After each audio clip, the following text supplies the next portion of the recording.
हाथ डॉक्टर और ज्योतिषी दोनों देखते हैं।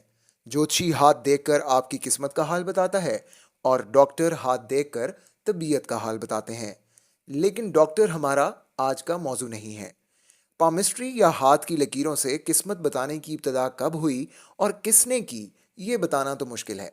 मगर ये यकीन से कहा जा सकता है कि जिसने भी पहली बार किस्मत का हाल बताया था, इसकी अपनी किस्मत ज़रूर चमकी होगी। इंडिया, चाइना, यूनाइटेड किंगडम, खित्ता अरब और यूनान वगैरह में हाथों की लकीरों का इल्म कदीम ज़माने से ही मकबूल था। सिकंदर आज़म अपने अफसरान के हाथ की लकीरें देखकर इनके किरदार के बारे में राय कायम करता था। अफसरान के बारे में इल्म नहीं है कि वो सिकंदर आज़म के बारे में राय कैसे कायम करते थे। ये ख्याल आम था कि हाथ की लकीरें इंसान की ज़िंदगी के बहुत से राज छुपाए हुए हैं। यही वजह है कि वक्त के साथ साथ ये एक बाकायदा इल्म की शक्ल इख्तियार कर गया। लेकिन इस इल्म की क्या साइंस है? साइंस ये है कि ज्योतिषी हाथों की शक्ल, साख्त, जिल्द, रंगत, लचक और हथेली की लकीरों, हथेली के उभार और उंगलियों की साख्त की मदद से हमारे मुस्तकबिल की पेशगोई करते हैं।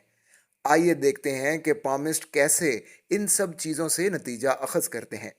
फैसला आपने करना है कि पामिस्ट की बताई हुई बातें आपकी ज़िंदगी पर कितनी सादिक आती हैं। हाथ जिस्म का बहुत ज़्यादा इस्तेमाल होने वाला हिस्सा है। आप ये वीडियो भी अपने हाथों को इस्तेमाल करने की वजह से ही देख पा रहे हैं। पामिस्ट के नज़दीक हाथ इनसे बातें करता है। सवाल यह है कि कौन ज़्यादा बोलता है, दायां हाथ या बायां हाथ? ये बहस बहुत पुरानी है। कुछ दस्तशनास दाहिने हाथ को पढ़ना बेहतर ख्याल करते थे, जबकि बाएं हाथ को कुछ बेहतर ख्याल करते थे। इसके अलावा बहुत से पामिस्ट औरतों के दाएं हाथ और मर्दों के बाएं हाथ को हकीकत तक पहुंचने का जरिया समझते। दूसरे इसके उलट चलते थे। चंद दस्तशनास माशी हालत, किसी के शादीशुदा या गैर शादीशुदा होने पर फैसला करते थे कि कौन सा हाथ इनसे बातें करेगा। गर्ज जितने पामिस्ट इतनी बातें। लेकिन जदीद दौर के कैरो जैसे पामिस्ट दोनों हाथों को अहमियत देते हैं। इनके नज़दीक कम इस्तेमाल वाला हाथ अक्सर अफराद में बायां हाथ हम लेकर पैदा होते हैं, जबकि ज़्यादा इस्तेमाल वाला हाथ अक्सर अफराद में ये दायां हाथ होता है। इसे हम खुद बनाते हैं। लिहाजा बायां हाथ हमारे माजी के बारे में बताता है और दायां हाथ हमारा हाल और मुस्तकबिल। हमारे दोनों हाथों की लकीरें वक्त के साथ साथ बदलती रहती हैं। अगर किसी के दोनों हाथों की साख्त और लकीरों में फ़र्क हो तो ऐसे शख्स की ज़िंदगी बड़ी दिलचस्प होती है। किसी के दोनों हाथ एक जैसे हों तो इसकी ज़िंदगी यकसानियत वाली होती है। अमूमन पामिस्ट हाथों को अनासिर की बुनियाद पर चार इकसाम में तकसीम करते हैं। पहली किस्म अर्थ हैंड कहलाती है, दूसरे को फायर हैंड कहते हैं, तीसरी एयर हैंड है, चौथी वाटर हैंड के नाम से जानी जाती है। अब बात करते हैं हाथों की लकीरों की। साइंसी ज़ुबान में इन्हें पामर फ्लेक्सियन क्रीजेस कहते हैं, मगर प्यार से हम इन्हें हथेली की लकीरें कहेंगे। इन लकीरों के मायने इनकी लंबाई, गहराई और घुमाव का तज्जिया करके तय किए जाते हैं। याद रखें कि सियाको सबाक ही सब कुछ है। नोट करें कि हर लाइन कहाँ से शुरू होती है और कहाँ ख़त्म होती है, कौन सी लाइन किस जगह से गुजरती है और ये लकीरें कहाँ एक दूसरे को काटती हैं। आपकी हथेली की पहली मशहूर लकीर का नाम लाइफ लाइन है।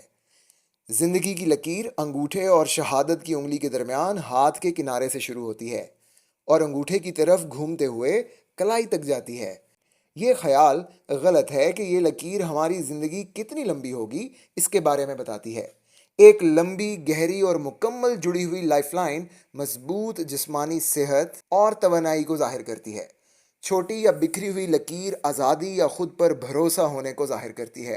एक से ज़्यादा ज़िंदगी की लकीरें हों तो ख्याल किया जाता है कि आप ज़िंदगी से भरपूर हैं। दूसरी मशहूर लकीर हेडलाइन कहलाती है। इसे अक्लमंदी की लकीर भी कहते हैं। ये लाइफलाइन के आगाज़ से या इसके करीब शुरू होती है और हथेली पर उफ़की या हॉरिजॉन्टल चलती है।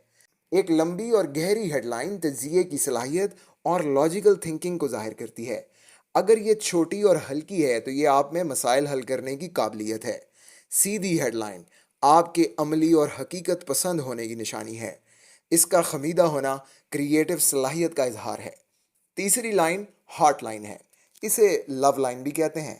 یہ چھوٹی انگلی سے شروع ہو کر ہتھیلی کے اوپر والے حصے میں سفر کرتی ہے۔ لمبی اور گہری ہارٹ لائن پرجوش اور جذبات کا اظہار کرنے والے شخص کو ظاہر کرتی ہے۔ ایک چھوٹی اور ہلکی لکیر خود میں مگن کم جوشیلے فرد کی نشانی ہے۔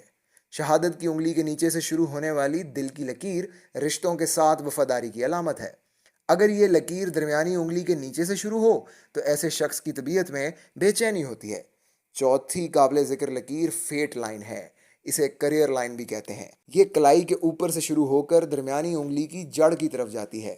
فیٹ لائن کسی شخص کے کریئر، اس کی کامیابیوں اور اس کی زندگی پر بیرونی اثرات کو ظاہر کرتی ہے۔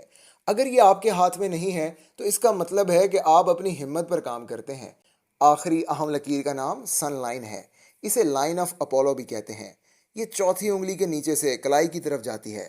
یہ کامیابی، شہرت اور عوامی مقبولیت کو ظاہر کرتی ہے۔ بہت سے لوگوں میں یہ نہیں ہوتی۔ اس کا یہ سادہ مطلب ہے کہ ایسے لوگ شہرت کی بجائے ذاتی اطمینان کو ترجیح دیتے ہیں۔ آپ کی چھوٹی انگلی کے نیچے ہتھیلی کے سائڈ پر چھوٹی لکیر ہوتی ہے، اسے شادی کی لکیر کہا جاتا ہے۔ بعض لوگوں میں یہ ایک سے زیادہ ہوتی ہے۔ ان کی زیادہ تعداد دیکھ کر خوش یا دکھی ہونے کی ضرورت نہیں ہے، کیونکہ ایسے افراد رومانٹک ہوتے ہیں اور ان کی پسند زیادہ ہو سکتی ہے۔ ایک سے زیادہ شادیاں ضروری نہیں۔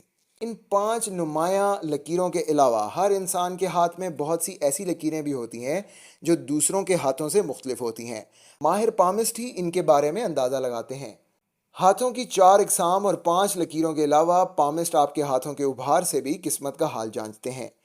ان ابھاروں کے نام اپولو دا سن، لیونا دا مون، مرکری، وینس، مارس، جوپیٹر اور سیٹرن ہیں۔ گول اور تھوڑے اونچے ابھار ایک متوازن اور مضبوط شخصیت کی پہچان ہے۔ اگر ابھار والی جگہ اندر کی طرف ہے تو یہ ناکافی خصوصیات کو ظاہر کرتی ہے۔ بہت زیادہ ابھار نمایاں خصوصیات کی نشاندہی کرتے ہیں۔ ان سب کے علاوہ انگلیوں کی لمبائی اور ساخت، ناخنوں کا رنگ، ساخت، ہاتھ کا سخت، نرم، گیلا، خشک، لچکدار یا اکڑا ہوا ہونا بھی کسی پامسٹ کی مستقبل کے بارے میں پیشگوئی کرنے میں مدد کرتا ہے۔ یہ سب سن کر آپ فیصلہ کریں گے کہ آپ کو ان باتوں میں کتنی سچائی محسوس ہو رہی ہے۔ مگر سائنسی حقائق پر بات کی جائے تو ہتھیلی پر موجود لکیروں کا بنیادی مقصد کچھ اور ہی ہے۔ جب آپ ہاتھ بند کرتے ہیں تو یہ لکیریں ہاتھ کی جلد کو کھینچنے یا سکیڑنے میں مدد فراہم کرتی ہیں۔ شاید اسی لیے انگلیوں اور انگوٹھوں کے جوڑوں میں یہ لکیریں زیادہ گہری اور نمایاں ہوتی ہیں۔ سائنسدانوں کے مطابق حمل کے 12ویں ہفتے میں ہی بچے کے ہاتھ میں یہ لکیریں بن جاتی ہیں اور پیدائش کے وقت 3 بنیادی لکیریں موجود ہوتی ہیں۔ لکیروں کی تعداد اور گہرائی کا انحصار مختلف عناصر جیسے خاندانی تاریخ اور نسل سے ہوتا ہے۔ ہتھیلی پر یہ لکیریں موجود نہ ہوتیں تو جلد ڈھیلی ہو کر لٹک جاتی۔ سائنس پر یقین رکھنے والوں کا ماننا ہے کہ پامسٹ کولڈ ریڈنگ کی ٹیکنیک استعمال کر کے لوگوں کو بیوقوف بناتے ہیں۔ اس طریقہ کار میں انسانی نفسیات کے علم کا استعمال کر کے پامسٹ آپ سے جنرل باتیں کرتے ہیں۔ ان میں سے کچھ درست ہوتی ہیں۔ اس کے علاوہ دست شناس آپ کی باڈی لینگویج کی مدد سے بھی آپ کے بارے میں اندازہ لگاتے ہیں۔ ہمیں پھر بھی شکر ادا کرنا چاہیے، پامسٹ ہمارے ہاتھ کی لکیریں دیکھتے ہیں۔ آپ خود سوچئے، اگر قسمت کا حال پاؤں کی لکیروں سے پتہ چلتا تو آپ سڑک کنارے پاؤں ہوا میں اٹھائے ہوئے کتنے بدقسمت دکھتے۔